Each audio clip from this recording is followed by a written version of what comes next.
ఆయన సముద్ర తీరమున మరలా బోధింపనారంభింపగా బహుజనులాయన యొద్దకు కూడి వచ్చి ఉన్నందున ఆయన సముద్రములో ఒక దోణి ఎక్కి కూర్చుండెను.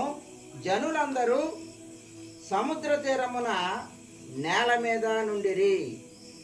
ఆయన ఉపమాన రీతిగా చాలా సంగతులు వారికి బోధించుచు తన బోధలో వారితో ఇట్లనెను, వినుడి, ఇదిగో విత్తువాడు విత్తుటకు బయలు వెళ్ళెను.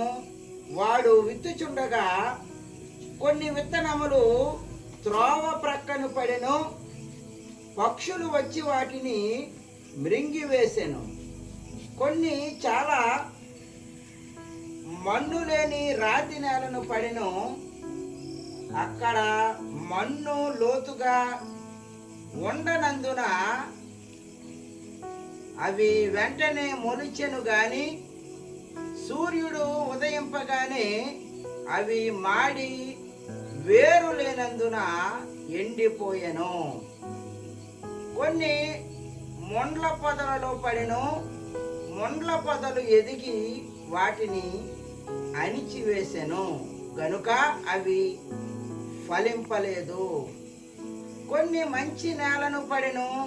అవి మొలిచి పెరిగి పైరై 30 60 100 ఫలించెను. వినుటకు చెవులు గలవాడు వినుగాక అని చెప్పెను. విత్తువాడు వాక్యము విత్తుచున్నాడు.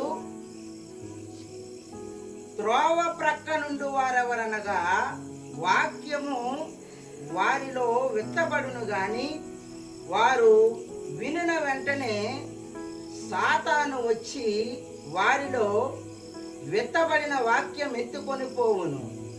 అటువలే రాతి నేలను విత్తబడిన వారెవరనగా వాక్యము విని సంతోషముగా అంగీకరించువారు. అయితే వారిలో వేరు లేనందున కొంతకాలము వారు నిలుతురు గాని వాక్యము నిమిత్తము శ్రమ అయినను హింస అయినను కలుగగానే వారు అభ్యంతరపడుదురు.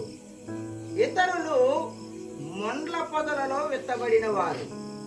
వీరు వాక్యము విందురు గాని ఐహిక విచారములను ధనమోసమును మరి ఇతరమైన అపేక్షలను లోపలి తెచ్చి వాక్యమును అణిచివేయటం వలన అది నిష్ఫలమగును.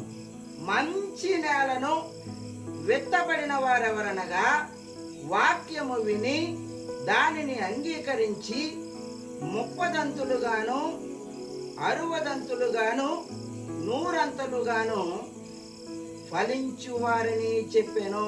దేవుడి వాక్యమును మన వినికిడిలో దీవించును గాక. ఆమేన్. ఆమేన్.